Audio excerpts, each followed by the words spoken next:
Major step to human progress. Discipline.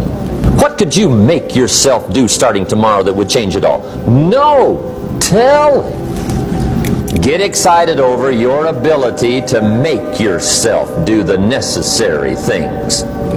On any given day, you can massively change the direction of your life.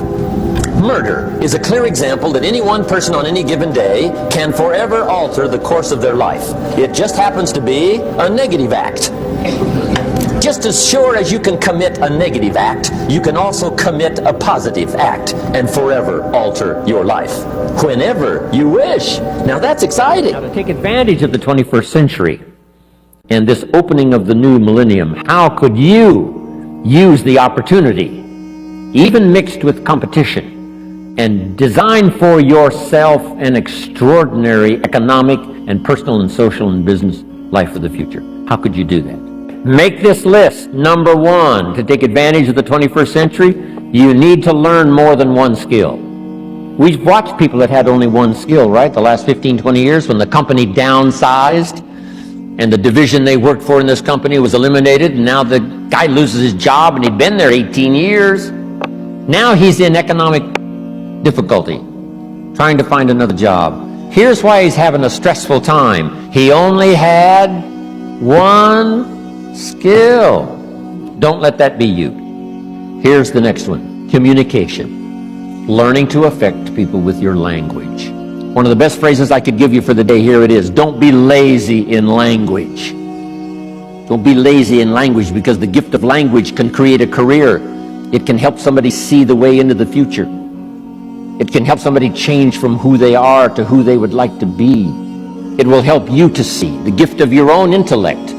There's an innate vocabulary in all of us that helps us to see, helps us to translate what's going on in the world, what's happening, so that we can make good decisions instead of poor ones. We can make less mistakes this year than we made last year. But not to continually get better and better at the gift of language would be a great mistake. Here's the next one. Learning how to find good people. If you've got something going, you need some help, now you got to find good people. People can make you wealthy beyond your wildest imagination. Kids want to know, how do you get rich? One, you learn to search. I learned to find good people. Guess what it did? Multiplied my income some more. See, you do not reap what you sow. You always reap much more than what you sow. And it works both positive and negative. You don't get back what you put out. You get back much more than what you put out. On the negative side, it said, if you sow to the wind, you reap the whirlwind. So you got to get ready for that, or you will be naive. Complaining. A Bible word called murmuring. See, that'll ace your future. Spend 5 minutes complaining, and you have wasted 5. And you may have begun what's known as economic cancer of the bone. It's a deadly disease. Surely they will soon haul you off into a financial desert and there let you choke on the dust of your own regret. If you don't think it's bad, ask the children of Israel of Old Testament fame. Story says, children of Israel were slaves. God performed a series of dazzling miracles and got them out. And now they're heading for the promised land. Tragedy of the story, they never got there. From day one, they started to complain. They griped about the water. They griped about the weather. They whined and cried because it was too far, too cold, too hot, too difficult. Finally, God said, I've had it, trip canceled. The story says they died in the desert, never got to the promised land. Which I think means two things. Indulge in this long enough, you get your future canceled. And I guess it also means even God himself can only take so much. Let me tell you something, that if you want to be wealthy in life, if you wish to become very wealthy, if you wish to become even a millionaire, you can do it if you're willing to pay the price. But most people become millionaires by offering a good or service that people use all the time, and they offer it just a little bit better. Interesting point. The single greatest source of self-made millionaires in America, do you know what industry it is? Can you guess? Dry cleaning. Dry cleaning shops is the greatest single source one industry that's contributed more self-made millionaires than any other industry. And within every single person here, you have 4 ideas, an average of 4 ideas per year driving to and from work, any one of which will make you a fortune. I can prove it to you. Want me to prove it to you? How many times have you been going about your daily business and you see the need for a product or service? And you say, now I wonder why somebody doesn't produce that. And then 2 or 3 years later, a company comes out with that idea, or some company comes and makes $1 million at it, and you say, I thought of that idea 2 or 3 years ago. Every single person here has had that experience. If you decide that you're going to earn a certain amount of money, that you're going to achieve a certain level of wealth, that you're going to achieve a certain life estate, and you program that into your subconscious mind, and you then turn it over to your intuition, you will get the ideas, the insights, the inspirations necessary to achieve your goals. I was talking to a man not long ago who made $1 million in Chicago, and he made it laying bricks. And he never laid bricks in his life. But he found he went to a union brick laying job, and he asked them why they were laying bricks like that and why half the men were sitting around. They said, well, that's the way we always lay bricks. Well, how come all the men are sitting around? They said, well, because they have to lay the corners first, and then the men fill the bricks in between. He said, why can't they lay the corners and the walls at the same time? They said, we just don't do it that way. So he sat down, knew nothing about construction. He sat down, he came up with a system that enables you to build the center of the wall and the corners simultaneously. And within a year, he'd made over $1 million in construction. He had half the construction in Chicago a few years ago.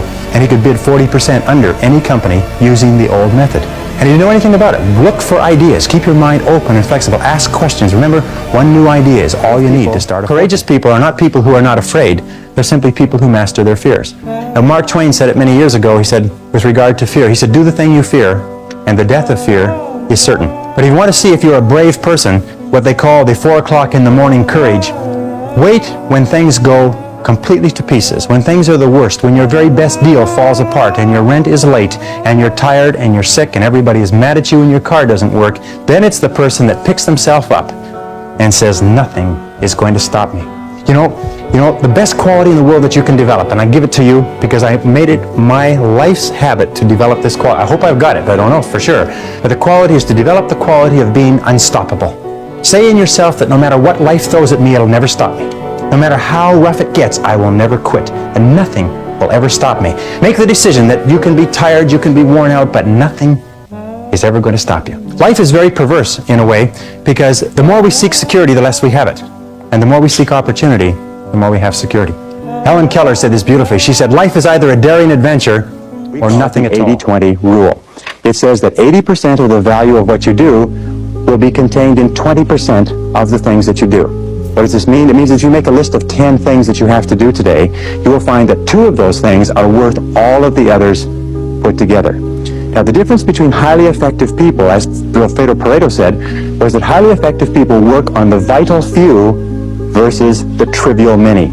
Ineffective people work on the trivial many. They work on things that are fun. They work on things that are easy. They work on little tasks, fun tasks, irrelevant tasks, but they keep putting off and delaying working on their major tasks. Now, here is one simple test with regard to value. Ask yourself, in approaching any task, is what impact will the accomplishment of this task have on my future? Most people spend as much as 80% of their time dealing with the problems and difficulties of the past, and only 20% dealing with the opportunities of the future. I'm convinced that if all you did was organize your life and only work on the most valuable use of your time, that alone would be enough to make you an effective, efficient person. So the key to success is always be asking this question: what is the most valuable use of my time right now? What is the most valuable use of your time right now?